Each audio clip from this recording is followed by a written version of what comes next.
long. I'm pregnant, she blurted out. It's a boy. You're going to have a son.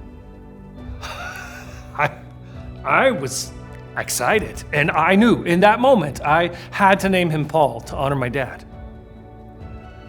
The next few months flew by, and before I realized it, my wife blurted out those magic words, "It's time!" We headed to the hospital, and after 13 grueling hours of labor, at 8:01 a.m., my son was born. I stood there with joy and overcome with emotion and love, holding little Paul and swaying and doing that little dad dance, I guess you could call it. I looked over at my wife and smiled. She smiled back.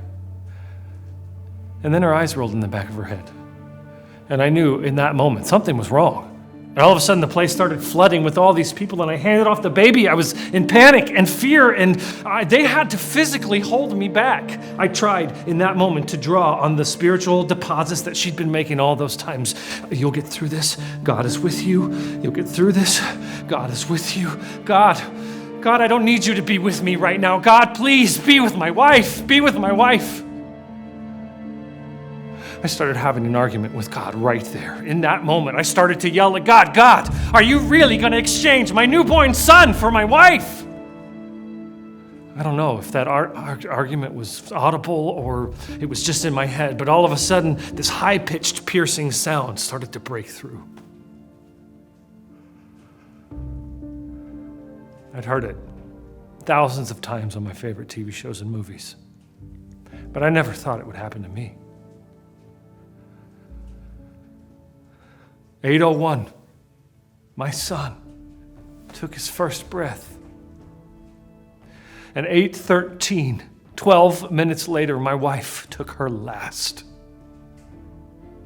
The woman who was so full of faith, just lying there, the life had been sucked out of her.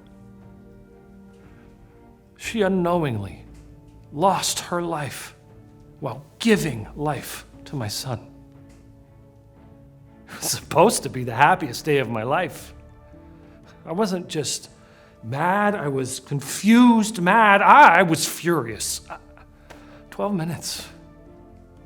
12 minutes is all it took to go from unexplainable joy to unexplainable pain.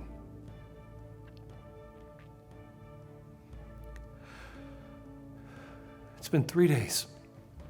And if you were to ask me right now, what am I going to do? I'd have to choose faith.